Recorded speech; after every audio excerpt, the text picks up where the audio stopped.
You can only run quick fixes for so long before your business starts running you.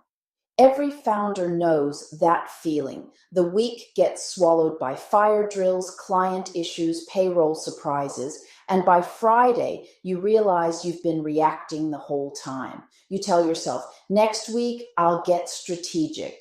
But next week never slows down, does it? The leaders who keep growing, the ones who scale on purpose, they don't wait for the noise to quiet. They learn how to build clarity inside the noise, and that starts with reflection. Now, I know what you're thinking. Reflection? That sounds like slowing down, but here's the truth. Reflection isn't about slowing down. It's about building speed with intention. It's the quiet work that turns information into insight into action, and action into acceleration. Hi, I'm Pam Meissner from Cathcap. We work with founder-led companies that are growing fast, sometimes faster than their systems can keep up. And after years of watching what separates the ones who keep scaling from the ones who stall, it's not always strategy or talent, it's rhythm. High-growth leaders have a rhythm of reflection built into how they run the business. And today I want to share the 3 habits I see again and again in the leaders who grow predictably year after year. Habit 1, the monthly insight loop. Every company has data, revenue, pipeline, headcount, margins, marketing spend, but not every company turns that data into decisions. The best leaders I know run what I call an insight loop. Once a month, they gather their key team members and ask 3 questions. What happened? Why did it happen? And what will we do differently next time? That's it. 3 questions. It's not about blame or celebration. It's about closing the loop between activity and outcome. Because most founder-led teams, they're great at doing, but not at digesting. They move fast, they put out fires, but they don't stop long enough to notice the patterns.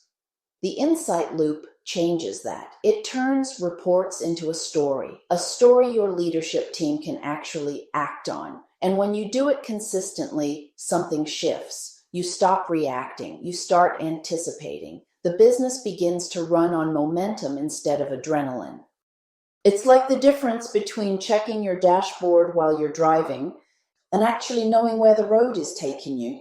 Habit 2, document the misses, not just the wins. Here's the next one, and it's not as fun. Most companies celebrate success, the new client, the big launch, the record quarter. But the best ones also document their misses.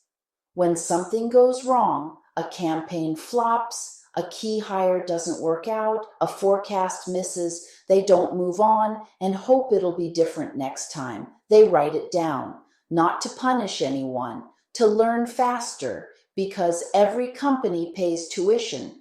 The only question is, are you collecting the lesson? If you don't document mistakes, you pay for them again later, just under a new name and a new department. I worked with one founder who started keeping a simple lessons log. 3 bullet points every month. What happened, what we learned, what will change. It took 5 minutes. But after a few months, she realized her team was solving problems faster than ever. They weren't starting from zero each time. Reflection is really about speeding up learning, and companies that learn fast win fast. Habit 3, the 5-minute debrief that changes everything. This one's my favorite because it's so small and so powerful. After every project, every quarter, every big meeting, take 5 minutes. Ask 3 questions. What worked? What didn't? What will we do differently next time? That's it. No PowerPoint, no post-project binder that no one reads, just 5 minutes of clear reflection. Because reflection doesn't have to be long to be valuable. It just has to be consistent. Think of it as compound interest for clarity. You invest 5 minutes now, and you save hours later. In fewer repeated mistakes, faster pivots, and smoother execution next time. One of our clients calls this ritual the quick rewind. Every Friday, the team shares one thing that worked and one thing they'd do differently. No prep, no fluff, just truth. Over time, that 5-minute practice became their edge. They didn't just execute, they evolved. Here's the heart of it. Reflection isn't about admiring the past. It's about learning faster than your competition. It's what turns chaos into clarity and clarity into speed.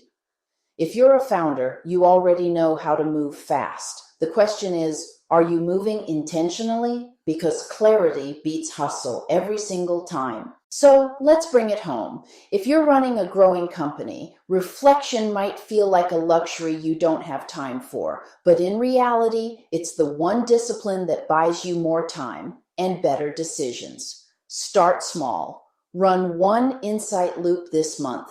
Write down one lesson from a miss. Try one 5-minute debrief at the end of the week. You don't need a new system. You just need space to learn from the one you already have. And when you do, here's what you'll notice. Your decisions get faster. Your team gets sharper, and you stop feeling like the only one steering the ship because you're not running on reaction anymore. You're running on rhythm. Reflection isn't the opposite of acceleration. It's the foundation of it. It's how high-growth leaders stay grounded enough to move fast without burning out their people or their purpose. So as you look ahead to next quarter, ask yourself, what would change if your company learned as fast as it worked? Because next year's leaders won't be the ones who move the fastest. They'll be the ones who see the clearest. I'm Pam Meissner from Cathcap. Thanks for reflecting with me today. And remember, clarity isn't quiet time, it's your greatest accelerator.